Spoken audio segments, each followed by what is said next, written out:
Hey, welcome to another episode of the Get More Students podcast. I'm your co-host, Alex Asher, and I'm joined by Herbert Gitzer. Today, we're focused on how to market to B2B. This is really focusing on the corporate language market. And Herbert and I are talking about this topic because we've seen organizations struggle with this very problem, how to successfully market and sell to B2B, because it really is so different to B2C. And one of the reasons we're exposed to this is that I run LearnCube, and we specialize in helping online language schools and tutoring businesses to grow their business with our virtual classroom and online school solutions. And one of the reasons that LearnCube, we're so exposed to this is because we work a lot with these corporate language companies, including Kern Training and Babbel B2B. So we really have a lot of exposure to what works and what doesn't. And interesting, Herbert, you've also got a lot of exposure to this and see it from both sides. And interesting, Herbert, you've also got a lot of exposure to this and see it from both sides. Exactly. Yeah. I mean, through my advertising agency, we help a lot of language schools and education businesses get more leads and enroll more students in their courses with paid ads. And we're always trying to find solutions for schools that target B2B, so selling language courses to companies. And I love this segment, so excited to talk about it today. That's how I feel about it too. But let's start off with the first idea, right? Let's make sure that we've got the right people listening in the room here. So let's differentiate between B2C and B2B. So tell me your kind of quick definition, Herbert. Right. I mean, B2C is basically selling directly to the student who is going to take the language course or take tutoring lessons. And B2B is selling those services to a company. Usually it is the HR department or maybe the learning and development department that organizes these trainings for their employees. That's it. And so I always differentiate as well, just the simple idea that usually the student or the parent's paying for B2C, and otherwise it's usually the company is paying. And so the buyer is incredibly different, and they require different things in so many different areas, and that's what we're really going to unpick today. But one thing, just to provide some context to this, and this will change depending on when you hear this, but certainly B2B was a market that everyone had picked to be devastated by COVID-19. A lot of people look back at the 2008 crisis. Hey, budget's going to be wiped, business is going to be absolutely battling. And many of what was kind of surprising is actually, at least at this point in time, we're not seeing that sort of mass devastation to budgets. And actually, a lot of those paused budgets are now being reactivated. But what's most important, that one of the biggest changes to this market is the fact, one thing that hasn't changed is people haven't gone back to the office, by and large, almost across most countries. And even the ones that are going back, most of them are only going back a couple of days. That has huge repercussions to corporate language training because the idea of going into an office for one may be unwelcome, and two, may be massively disrupted by when different employees are actually in, right? If they're not, when you're not too sure if the student's going to be in the office or not, it's very hard to arrange an appointment with, particularly groups, to be there. And that's where online language training can make a big difference. And it's an area that Herbert and I really hopefully have some valuable information for you on. But one of the things that I think is clear is that this is an opportunity for now, for the future. It's an opportunity for small business. It's an opportunity for large businesses, but it does depend on how you want to target it. And again, we're going to give you some great tips, hopefully, and some guidance on how to look at that. So let's look at this first kind of part of the process. We're going to focus particularly in this section on how does B2B impact how you market and how you attract people to your service or your company. And that buyer is typically an HR person but maybe it's not the entire buyer, but that person, there's in the end there's going to be a decision maker, and if it's a smaller business, sure, it might be the CEO or somebody in the executive table, anyone that has the ability to have a budget that they can get signed off. But for a larger business, and the larger you go, the more likely it's going to have to ticked off by HR as part of their almost compliance as part of their business or their culture of their business to ensure that employees are progressing in their skills that they need for their roles. Yeah. So the first big question is, how do we find these buyers and where do they hang out? And Herbert, this is an area that you might be able to start, giving us a bit of light on. Sure. I mean, yeah, you want to know where these HR managers and training and development managers are hanging out, mostly online now, but also in person, so you can connect with them. And a really great platform is, of course, LinkedIn. I mean, LinkedIn really was made for recruiting in mind, for job finding, and of course, these HR managers are actively using LinkedIn. So your decision makers are most definitely on LinkedIn. I think in terms of social media platforms or online platforms, that should be an area that you should be focusing a lot of your time on if you want to, market your courses to this segment of the market. Makes total sense. One of the questions I had for you, Herbert, was they don't just hang out on LinkedIn as well. So what are some of the other places that they might be, and where might you find them? Right. I mean, there are also professional development, training and development conferences and events. It's different for every market, for every country. So you want to look out for that and try and attend them as a service provider. Companies are always looking out for new and improved ways of servicing their employees to get better employee retention or satisfaction, or to increase the skills of their employees. So you definitely want to be present where these HR managers are congregating.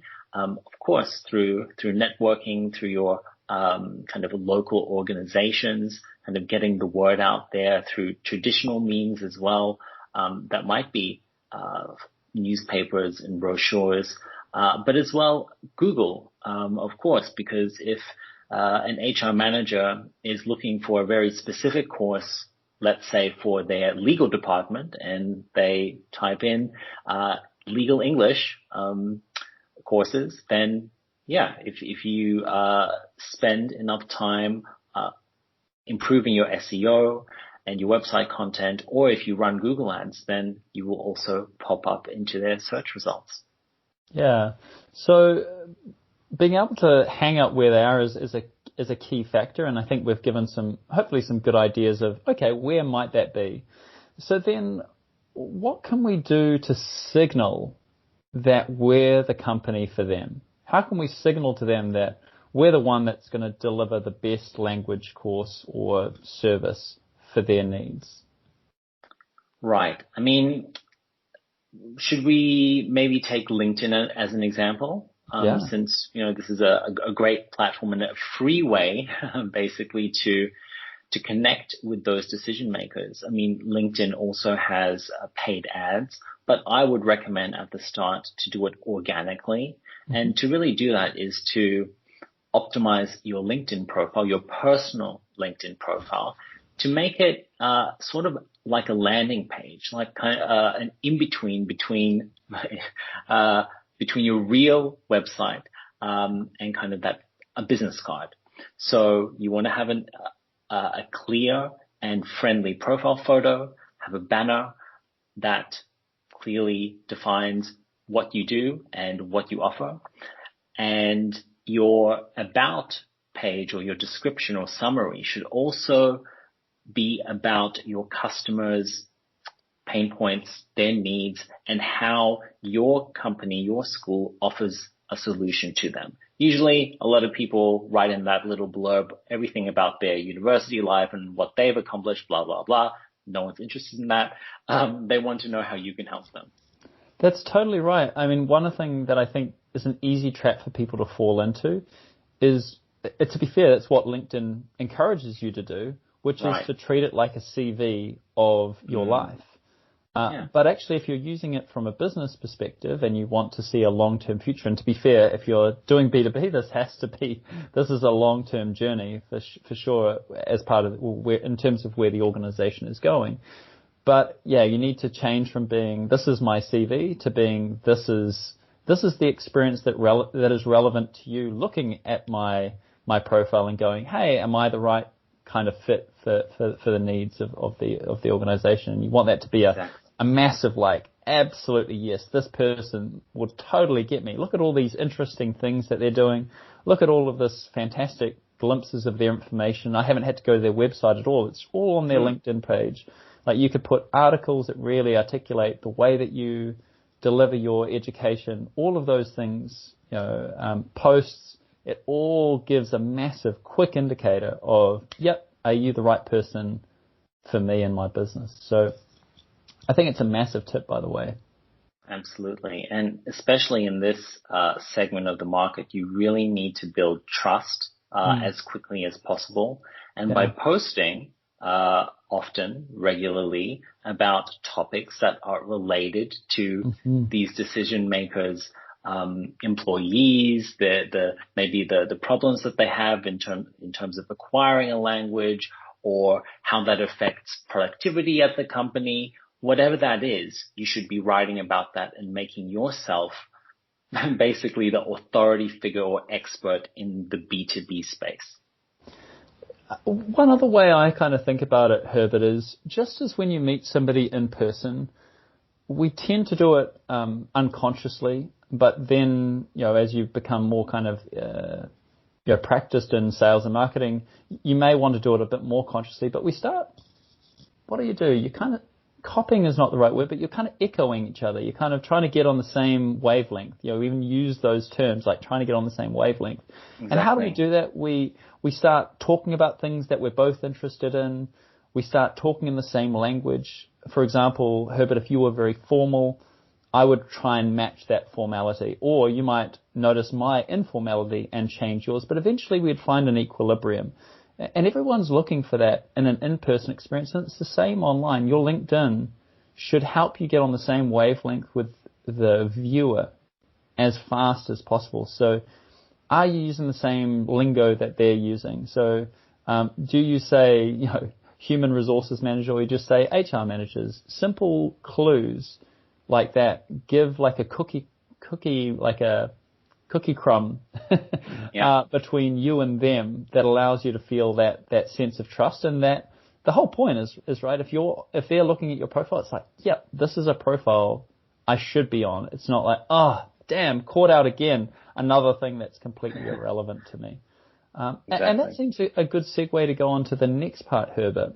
So how do you use LinkedIn, not just as hopefully they'll come and find me, but how do we use that to reach out to people?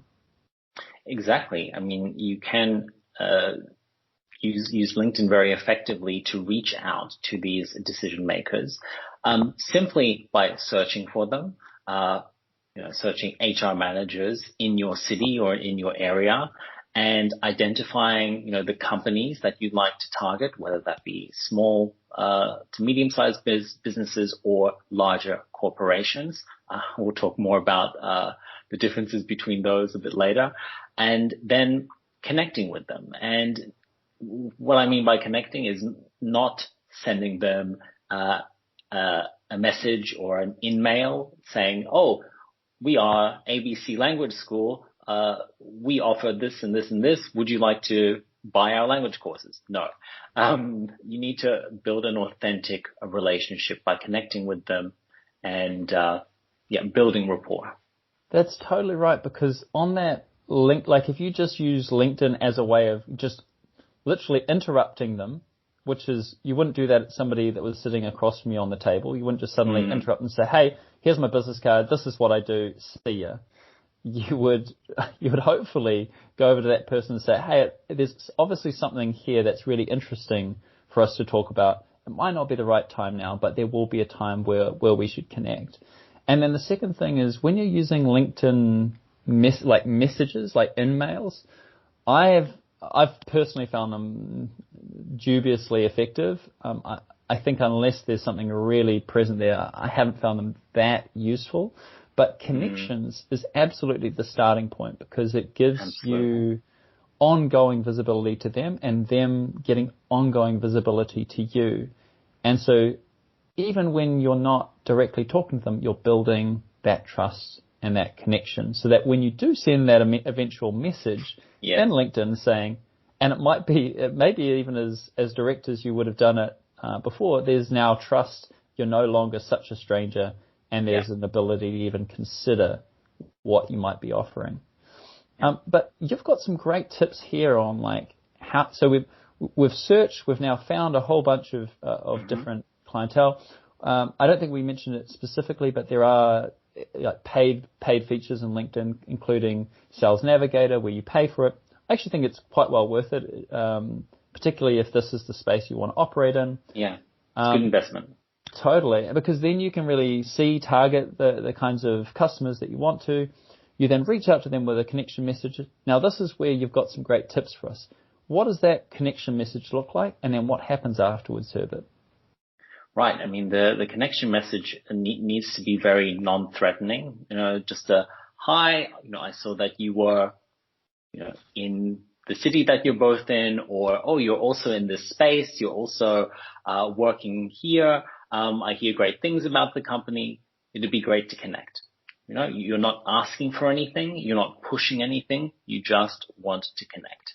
And then once they accept your connection request, then it's time to engage in conversation with them. Usually asking a question is a very good way to spark up a conversation. I saw that, ABC company is doing this, is in this industry. I was wondering, are your employees faced with any challenges when speaking in English, German, Spanish, whatever that is? And so it's still non-threatening, but you are qualifying them and extracting some information from them so you can continue that conversation. Do you have any good examples of kind of hook questions that are both effective and authentic? Yeah, definitely. So do you have any examples of that, Herb? Right. So I'm trying to think of some other examples. I mean, usually it would have to be about the training of their employees, what kind of pain points their employees have in terms of productivity, or are they struggling with something? Again, we're not trying to sell in the first message. Yeah. We're extracting information that will allow us to, in further messages, offer them something that they would be interested in. Hey, one question that I have used before, and I think it could be relevant too, is also with those events and those conferences. It's just a simple one like, hey, are you going to this conference? It'd be great to meet. Yeah. Because it gives you a venue. And the great thing about it is this. They're either going to it, fantastic, in which case maybe you can meet in person or online. Or if they're not, they might even tell you as well, oh, no, I'm not going. Brilliant. Finally, you've got like a two-way dialogue, and then you can continue that conversation. It's just one example of like, how can you create curiosity and some kind of interchange between you? One of the things so we've kind of talked about this idea of connect and then sort of a hook message. And then, Herbert, tell us about what happens next. Let's assume that we get crickets. Nothing happens. We send that first hook message. What's your next sort of advice on either timing or messages that sort of happen beyond that? Right. I mean, just because they don't respond to the first message doesn't mean you've lost them. You should definitely follow up. Be persistent, but don't be spammy or annoying. Yeah. Space out your messages. People are busy. They might not have even got your first message. So, space your messages out over several weeks. Again, making them hyper personalized, looking through their profile, making sure you're pointing to things that are in their profile, commonalities. You just want to make them super personalized and non-threatening. I really love that point. One of the kind of essence of this as well is that this is, when you're talking B2B, you are really at that stage of talking almost this idea of account-based marketing. So that means that you have a bunch of targeted accounts that you're looking for, and you almost have a strategy for each one of those, or at least a process.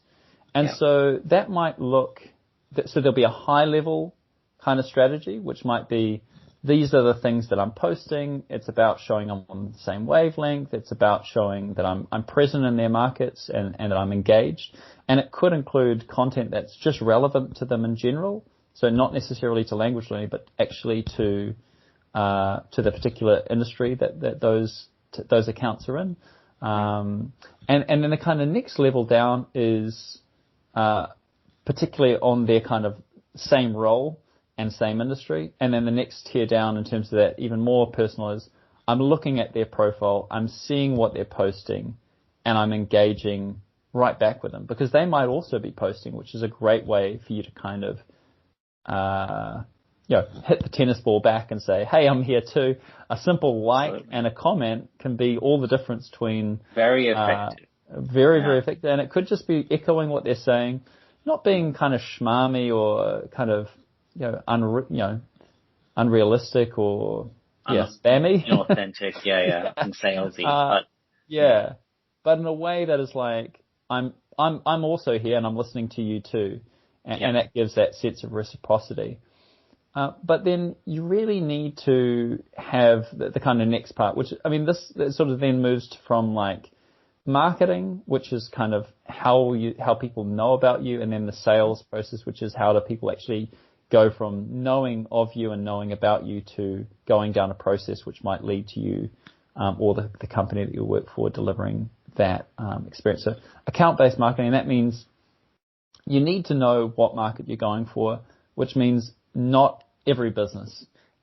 Same way that we sort of hear that, who's your target market in B2C? Oh, everyone. Same problem if you go B2B. Oh, who's your target market in the B2B space? Oh, every business. All companies. Right. Yeah. And if you haven't heard our episode on how to choose a niche, you should definitely listen to it. And it's just as relevant for the B2B space. Absolutely. Yeah. In fact, how would you, before we go on to our next section, which is going to look on how B2B impacts the sales process and the delivery process, what are the different ways you can kind of break down that B2B space, in your view, Herbert? Right. Obviously, by geography, so focus on businesses in your region or city. You could also focus on businesses that you have or industries that you have an affinity to. Yeah. For example, if, you have a lot of lawyer or ex-lawyers on your team, or if you were a sales manager in a previous life, then hey, it might make sense to focus on sales teams at companies, or sales-based companies. The limits are endless, so the options are endless. You really want to niche down, even in B2B. That's right. So geography is kind of one major segment. And we sort of talked about this on our previous conversation about niches. If our geography goes up in terms of we're very broad with our geography, then our specialty needs to narrow. We need to get much, much clearer.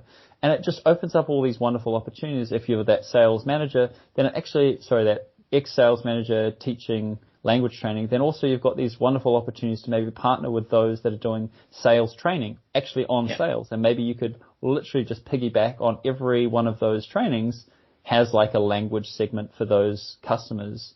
Because maybe that salesperson, they're very, that sales training manager is very good at getting into these companies, and then you just piggyback on those, and then you're a known entity and no longer this unknown. So some really great opportunities.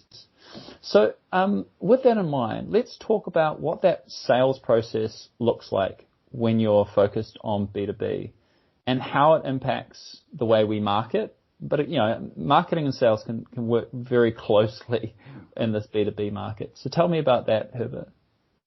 Right. I mean, it's a different beast, B2B than B2C. The lead times, the sales cycles in B2B are long. Yeah. They can be anywhere from a month, 2 months to years, from first contact to that customer actually starting a course.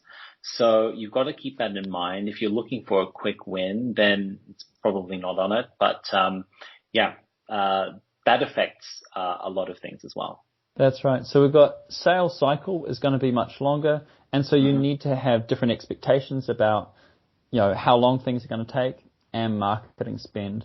You're going to need to think about budgets, of course. Obviously, big companies may not actually have a bigger budget necessarily per employee as such, but very different the way that you're going to have to approach that person. But there's some key things that are really important to remember is that your image and brand is going to have to echo fairly closely to the organization that you're wanting to go for.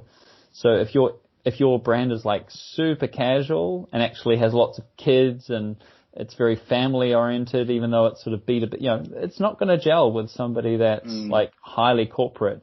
You might need to go for the small to medium sized business rather than those large businesses. Yeah. And actually the size of the business can have one of the biggest impacts on the B2B sale and delivery process because it massively magnifies a number of areas. One is your lead time. 2 is the level of security and compliance. And 3 is probably also reporting. And there may be some other areas there. I'm just wondering if you've got anything else. So we've got lead time, security, which also could mean firewalls is going to be a much bigger thing typically with a larger organization. Well, did you have anything else in mind, Herbert?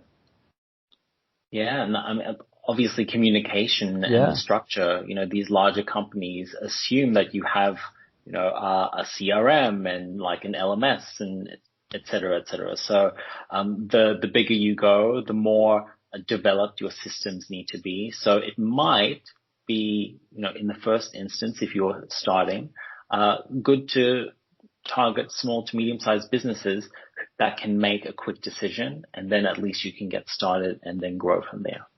Yeah, I think that's a really important tip is to know which part of the market you're going for, what size of company, what are the buyers. So again, the smaller you go, the more likely you're going to be needing the decision makers likely to be the CEO or the general manager. They may not even have an HR manager at all. It's only once you get to a certain scale that you're talking to an HR manager. So all of these things should fit into your marketing matrix and all your messaging, all your branding, everything needs to kind of hit that that home run each time. Any last comment for the listeners here today, Herbert, before we finish up? I mean, I love the B2B segment, so I'm all for it because I think once you've established these relationships, you've nurtured them, and you've signed on a few clients, then those relationships can last for years and turn over a lot more than just one single student. So there is a big time investment involved, but it pays off in the long run. Yeah, and on my side, my big tip would just be to really focus on whatever your niche is, because it means that it's much, much stronger and easier for other target customers to see why they would totally make sense to be working with you as well. If you've got a real pick and mix of different organizations with all sorts of different reasons to work with you, it makes it much harder for somebody to go, oh yeah, I can see the dots there. So thank you all for listening in here. Herbert and I always actually love these conversations, so thanks very much for making this a success, and also we have a bit of fun doing it at the same time. Please subscribe to the podcast. So this is the Get More Students podcast. Tell other people about it, because we would love this to be bigger than just a podcast, that maybe also a community that gathers momentum. So hit that subscribe button so that you hear an episode from us each week, and we'll have a lot more for you next time. Thanks again. All right. See you again.